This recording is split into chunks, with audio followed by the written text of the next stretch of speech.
Di lokasi lainnya, muncul dua member Dondenkai yang bernama Boiled dan Obiguro. Keduanya memiliki misi yang sama dengan assassin lainnya, yaitu membereskan Sakamoto Taro. Saat ini Lu Shaotang berusaha mengobati mata Shin yang terluka akibat racun Tatsu. Tatsu sendiri telah tertangkap dan menyerahkan diri. Untungnya assassin itu mudah diajak kompromi. Dia juga memberikan obat penawar racun untuk menyembuhkan Shin. Ketika diinterogasi, Tatsu mengungkapkan bahwa dia disewa oleh Dondenkai. Dondenkai sendiri adalah perusahaan yang berorientasi pada bisnis gelap dan pekerjaan berbahaya. Tatsu hanya bekerja paruh waktu pada Dondenkai, jadi dia tidak memiliki kesetiaan pada perusahaan gelap tersebut. Shin pun bertanya apakah Tatsu merupakan member dari asosiasi assassin. Tatsu pun menjawab kalau dia bagian dari asosiasi. Asosiasi Assassin adalah organisasi pengelola assassin profesional. Shin dan Sakamoto dulunya juga merupakan anggota asosiasi tersebut. Tatsu pun bertanya apakah benar Sakamoto itu dulunya anggota order. Sakamoto hanya diam. Sesaat kemudian Aoi dan Hana mendatangi Sakamoto. Setelah Aoi dan Hana pergi, Shin melepaskan Tatsu begitu saja. Tapi sebelum itu Hana mendatangi Tatsu. Dengan polosnya Hana memberikan Tatsu selembar plester. Gadis kecil itu berpamitan sembari berterima kasih karena Tatsu sudah memberikan pertunjukan yang menarik padanya. Di waktu makan siang, Shin terlihat pusing dan pikirannya kosong akibat efek samping penawar racun. Shin pun merasa lemah dan tidak bisa membaca pikiran orang lain. Setelah berbasa-basi, semuanya pun melanjutkan kegiatan bermain. Hingga sore menjelang tidak ada satupun assassin yang kelihatan. Namun semuanya kaget karena mereka harus memasuki rumah hantu. Keluarga Sakamoto pun disambut oleh suster mengerikan. Dari semua orang, sepertinya hanya Lu Shaotang yang sangat tertekan di sini. Gadis itu pun meminum ramuan rahasia warisan keluarganya untuk meredakan gugup. Semuanya pun berjalan menyusuri jalanan gelap, hingga tanpa disadari Boiled dan Obiguro mengawasi mereka lewat kamera CCTV. Detik itu juga tiba-tiba muncul seorang maniak yang mencoba menikam Shin. Tapi dia langsung babak belur setelah menerima banyak pukulan dari Sakamoto. Sakamoto lantas memberikan sebuah kartu nama pada Shin, di mana kartu itu merupakan lisensi assassin yang dimiliki oleh pria maniak sebelumnya. Di balik ruangan CCTV, Obiguro tidak tahan ingin segera menghadapi Sakamoto. Tapi Boiled tidak memperbolehkannya, karena dia sendirilah yang akan menghabisi Sakamoto.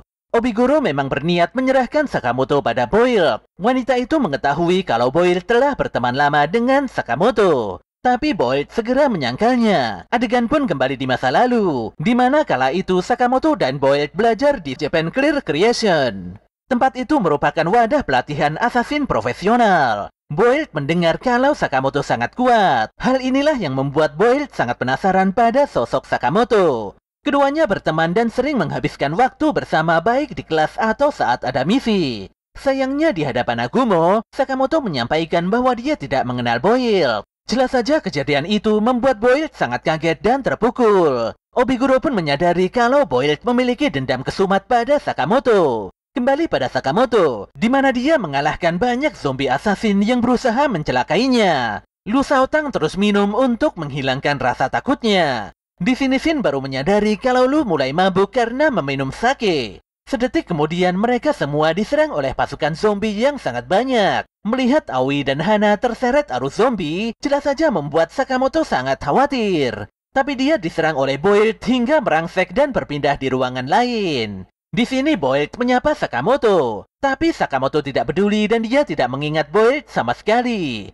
Sementara itu Shin berhasil menemukan Aoi dan Hana yang pingsan di sebuah ruangan. Ketika Obiguro datang menyapa, detik itu juga Lu melesatkan tendangannya pada wanita itu. Obiguro jelas bersemangat melihat kekuatan Lu. Hebatnya, wanita itu bisa menangkis pukulan Lu dan membuat gadis tersebut tepar dalam waktu sekejap. Obiguro pun memerintahkan anak buahnya untuk mengikat Shin di sebuah ranjang rumah sakit. Dia berniat membuat Lu mengeluarkan seluruh kemampuannya dengan mengorbankan Shin. Setiap 10 detik Lu harus menyerang atau Shin akan tercincang. Parahnya, Lu malah menangis karena tidak sanggup menyelamatkan Shin. Di sisi lain, amarah Sakamoto pun meledak karena Boiled tidak menjawab di mana keluarganya. Ketika dia melesat untuk menghajar Boiled, tanpa disangka sebuah peluru langsung meledakkannya. Sakamoto benar-benar jadi bulan-bulanan dan tidak berkutik dalam menghadapi serangan Boiled.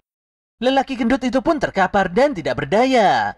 Hal ini membuat Boyd cukup sedih. Boyd memiliki senjata rahasia bom bola super yang disingkat SBB. Di tangannya terdapat dinamit roket atau RDP yang siap melesatkan bola ledakan. Adegan pun kembali lagi di masa lalu, di mana saat itu Boyd sangat bersemangat dalam mendemonstrasikan SBB dan RDP-nya. Walau hanya sekilas, Sakamoto melihat bahan-bahan utama dalam pembuatan senjata tersebut. Boyd semakin kecewa karena Sakamoto jadi selemah ini. Pada akhirnya pukulan super kuat Boyd membuat Sakamoto terhempas dengan begitu parah. Boyd pun mengucapkan sayonara pada Sakamoto. Namun setelahnya Boyd sangat terkejut setelah merasakan banyak tusukan mendarat di tubuhnya. Rupanya itu adalah ledakan nafsu pembantaian milik Sakamoto. Sembari berjalan menghampiri Boyd, Sakamoto menyebutkan berbagai bahan-bahan racikan dalam pembuatan bom milik Boyd. Namun anehnya, tubuh Sakamoto terlihat kurus dan kali ini dia sangat serius untuk meladeni Boyd.